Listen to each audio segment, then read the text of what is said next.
Hi, Firsties. Today we are going to be reading a nonfiction text. It's also called expository text. You will notice that it'll be different because it will be full of a lot of knowledge. It's teaching us a lot, so we read slower. It's a lot of information. You will also see real pictures, diagrams, labels, captions. Those are usually the features you look for in nonfiction text. Today we'll be learning all about gray wolves. Let's go learn some more and see if there really are these terrible beasts we keep seeing in Little Red Riding Hood. Life in the forest. Gray wolves are large mammals.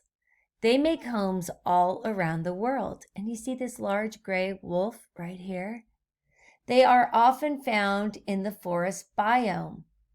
And here's where you would find gray wolves. And this is America right here. So just in this northern part of America in the Northwest is where they're left. I think they probably used to live in farther parts, but they were hunted in America. Gray wolves are adapted to the forest. Dull colors help them blend in. Do you see how you can't really see him from far away? It would be much harder because the colors, he blends in. Here too, do you see the white like the snow? He grows guard hairs, it says. Let's learn about those. Thick fur with stiff guard hairs keeps the wolves warm in winter. So this is called guard hair. And do you see up close? It's a little thicker, right? To keep them warm. Here's another diagram. Do you see how they labeled it to help us learn? You can see the thick fur again. He has a narrow chest and big paws. Those are its special adaptations. Let's read. Snowy winters make travel tough. Narrow chests help gray wolves cut through deep snow. And I've noticed that many dogs have that really narrow chest as well. Big paws help them walk on top of snow. That's smart so they won't sink in. Next, we'll learn about wolf packs. And here is a pack of wolves. What do you think they mean by a pack? Let's go find out. Forest life can be hard. Gray wolves live in packs to stay safe. Most packs have around 10 wolves. Each pack has a strong leader. Sounds a lot like people. We live in a family, like a pack, and we study together in a group in a classroom, which is kind of like a pack. And we usually have a leader that helps to keep us strong.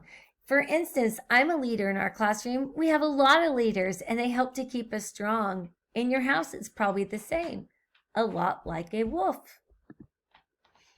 Packs communicate over long distances. They howl to mark territories and find lost pack members. Their howls carry for many miles. So now you know if you hear a wolf howling, he is trying to communicate to others and maybe talking to each other or to other wolf packs. And you can see them howling right here. When they say communicate, we talk. That's how we communicate. So that's a very big word. But communicate, that's what they mean. The wolves are talking.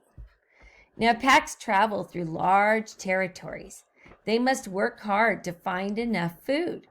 They hunt together to take down large prey. So again, they're a lot like people. Do you see how they synergize to work together? I love to see that about wolves.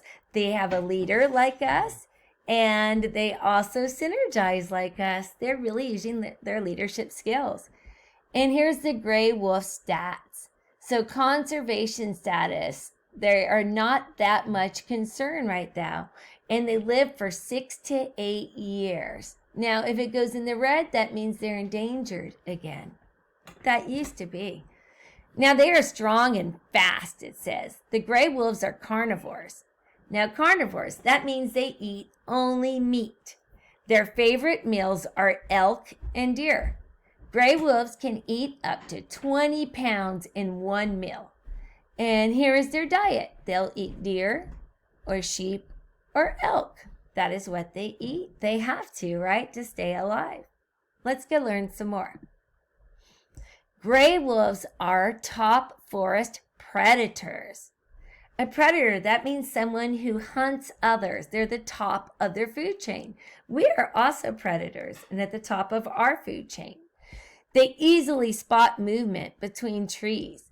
Long legs help them chase prey for miles. They can run almost 40 miles per hour. That's really fast, like a horse. Gray wolves have strong teeth and jaws. Some of their teeth are over 2 inches long. Gray wolves are the strongest hunters in the forest. That's amazing. I didn't know that. Did you know that? Well, look at its strong teeth. I can see why. It may be because they travel in a pack that makes them stronger. Now, at the end of most nonfiction or expository text, you'll see the glossary. And again, these are the important words that might be tricky for us. The first one was adapted. That means well-suited due to changes over a long period of time. Like we have been adapted to warmer weather, so we grow less hair. To colder weather.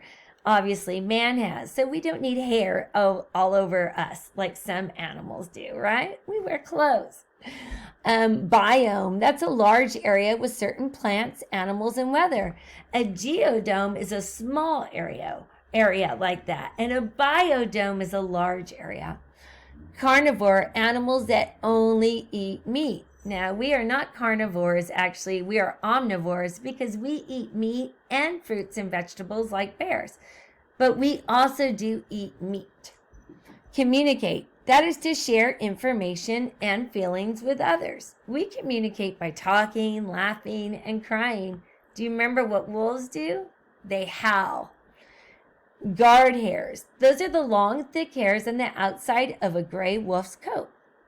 Howl, that's to let out a long, loud cry.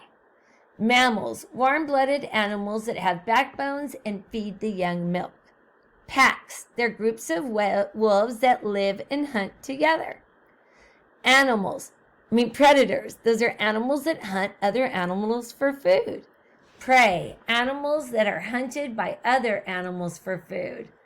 And territories, that's the land areas where animals live. And of course, you can always go learn more about the animals. It also has an index, and that's where you can go re-find information. You might need to look in an index because I have a question for you. Get out your read and respond notebook. I'll get mine out now. You get yours out. Mine is pink. Yours might be a different color. You should have a sticky note in it. Here's where I marked the page. Remember yesterday? Well, I put my new habit, better habit, is putting first things first. I've been really working on that and getting better on it. Now we're going to respond about wolves. I want you to tell me one thing you learned about wolves today. So we'll start it with the number 1, but we're going to spell the word. Do you remember how to spell it? Let me help you. 1, capital O-N-E. That spells one. Thing. Th. Do you hear that digraph? That's T-H, making the sound of th. And then ing. I-N-G. One thing I. Remember, when we talk about ourselves, it must be a capital letter. So make it a capital now. One thing I learned. Oh, do you hear that L sound? Learned. L-E-A-R-N-E-D. And that's our past tense verb, right? That is the action we did, learn. And since it has ed, it means it already happened. It's a past tense verb. One thing I learned about wolves. About. A-B-O-U-T. And now wolves. Sound it out with me. W. You're right. It's a W. W. And then it's a O. Ov. Because it's more than one. It's a plural noun. One thing I learned about wolves, W-O-L-V-E-S, is. And now you tell me what you learned. Make sure you end with a period because it's a telling sentence. Then do your best to draw a picture of a wolf and color it in. It won't be perfect. We're just doing our best. I can't wait to see and hear what you wrote in the morning. Bye, firsties.